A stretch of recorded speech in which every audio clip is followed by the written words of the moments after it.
राष्ट्रीय अध्यक्ष अखिलेश यादव जी आए थे जी। कैसी रही मुलाकात? नहीं, मुलाकात नहीं, वो मुख्तार अंसारी के सिलसिले से अपनी शोक संवेदना व्यक्त करने आए थे। आप सभी लोग जानते हैं कि 28 तारीख को जेल में जिस तरह से उन्हें पहले जहर दिया गया और फिर उनके इलाज में कोताही और जानबूझ करके ऐसी परिस्थितियां पैदा की गई कि उनकी मौत हुई। कहा गया कि कार्डियक अरेस्ट हुआ और हार्ट अटैक की वजह से मौत हुई है। जो विशेषज्ञ हैं प्रयोगशालाओं में जब इस सवाल पे बात किया गया कि पोस्टमार्टम के समय मुख्तार अंसारी का हार्ट, ये उसका कलर पीला था, तो बिल्कुल स्पष्ट रूप से आपके यूपी तक चैनल ने ही, आज तक के चैनल ने ही हमको भी इंटरव्यू किया था और उस विशेषज्ञ का भी इंटरव्यू लिया।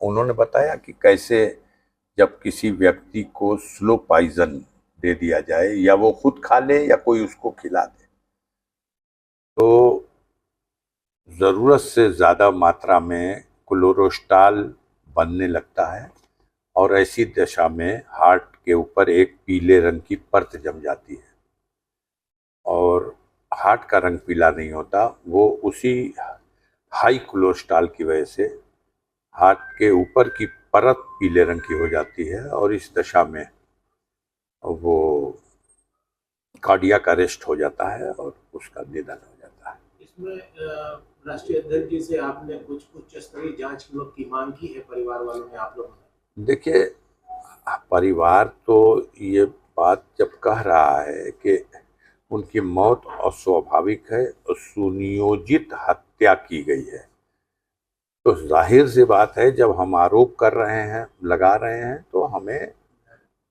लेकिन अगर इस आरोप का मतलब आप ये समझते हैं कि जिसने हत्या की और कराई वही जांच कर दे, तो ये तो बेवकूफ़ी की बात है। कई लोग पूछ रहे हैं मीडिया के साथी कि वहाँ तो ऑलरेडी जांच हो गई मजिस्ट्रेट की। अरे कोई भी जेल में मर जाए, हिंदुस्तान के किसी जेल में कोई मर जाए, मजिस्ट्रेटियल जांच का आदेश हो जाता है। ये रूटीन है।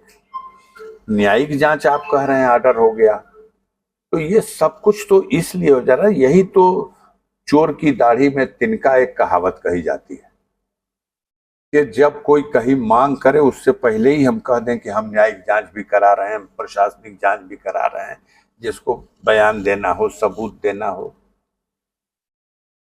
एक बात तो कही गई, सिर्फ उनके बेटे उमर की तरफ से उनके मौत की खबर पाकर जब वहां वो पहुंचा है, तो उसने कहा कि पंचायतनामा कर रहे हैं आप, इनकी लाश का, इनके शव का जो परीक्षण होना है, पोस्टमार्टम होना है, वो एम्स के डॉक्टरों से कराया जाए। सरकार निष्पक्ष होती या ये व्यवस्था निष्पक्ष होती तो ये कौन सा ऐसा प्रस्ताव था? न न्यायिक जांच की मांग थी, न प्रशासनिक जांच की मांग थी, न एफआईआर लिखने की मांग थी, तो वो मंजूर नहीं है। इसलिए कि जिन डॉक्टरों ने तमाम खाना पूर्ति इलाज में की है, जिनकी भूमिका पूरी तरह संदिग्ध है, वो अपने आप को बचाते हुए और सबको बचाने के लिए पोस्टमार्टम में इस तरह से करेंगे। वीडियोग्राफी भी हो रही थी, वीडियोग्राफी भी होती रहे, सब देखता रहे। पंचायतनामे पे उमर ने दस्तखत भी किया है। लेकिन जो बात है वो ये है कि एम्स के डॉक्टर आते तो वो अपने परीक्षण में उन तमाम बारीकियों को देख लेते जो उस बॉडी में उन्हें यह सिम्टम दिखाई देते कि इस व्यक्ति की स्वाभाविक मौत नहीं है, हमको भी संतोष हो जाता। अखिलेश यादव कितनी देर तक आपके परिवार के साथ थे? नहीं, माननीय अखिलेश यादव जी जब आए तो परिजनों के साथ बैठे, हमारे परिवार की सभी सदस्य भी थे, महिलाएं भी थी, और हम सब लोगों ने अपनी पीड़ा को, अपने दुख को उनके सामने बताया भी, व्यक्त भी किया। वो खुद भी जानते हैं बहुत सी चीजें थी। उन्होंने कहा तो हमने आपसे उसी दिन ही उन्होंने शोक व्यक्त किया था घटना के तुरंत बाद। अब अगर उन्होंने कोई मांग की है सुप्रीम कोर्ट के जज से, सिटिंग जज से, तो ये वेलकम करने योग्य उनकी मांग है।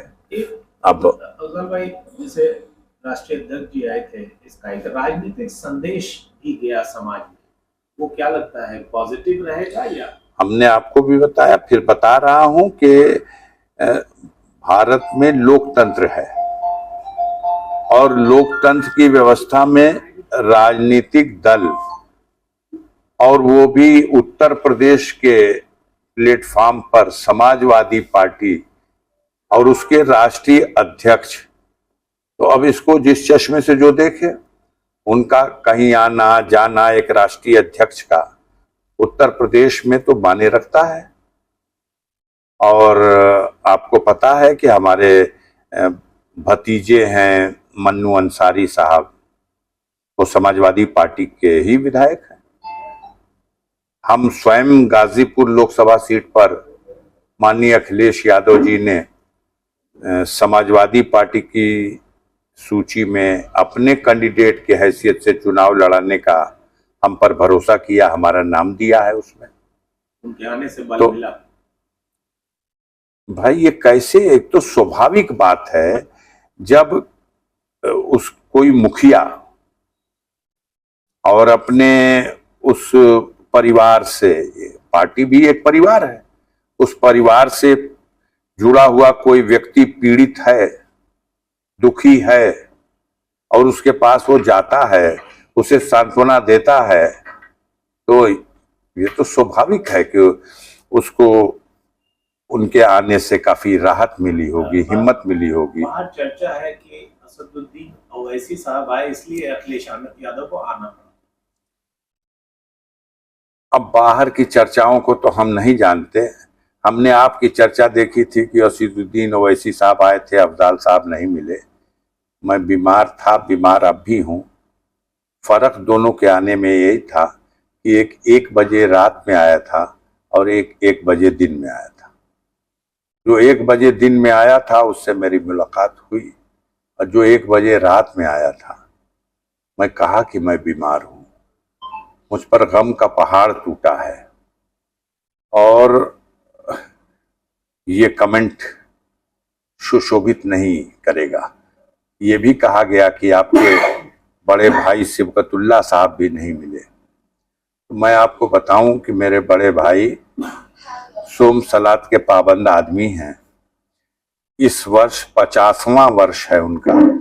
जब रमजान के महीने में वो 30 रोजा भी रहते हैं, और अंतिम 10 दिन एतकाफ कहा जाता है।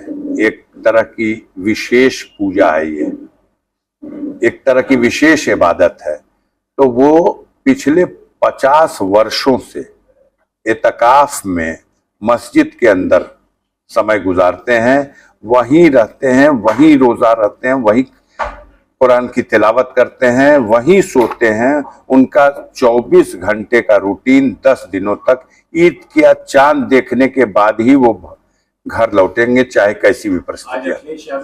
उनकी नहीं हुई, न उस दिन हुई, न आज हुई। वो पहले तो चले जाते थे मदीना में, मस्जिद नबवी में बरसों बरस एतकाफ में रहे। हर साल चले जाते थे, हर साल चले जाते थे। पहले मक्का शरीफ और हरम जिसे काबा कहते हैं, काबा में भी वो बरसों बरस रहे हैं एतकाफ में, वो 10 दिन का समय। इस साल यहां है और ये वर्ष उनका 50वां वर्ष है एतकाफ में बैठने का। तो अब पूरी बात की जानकारी नहीं है, आधी खबर समाज के चलाई जा रही है। अब मैं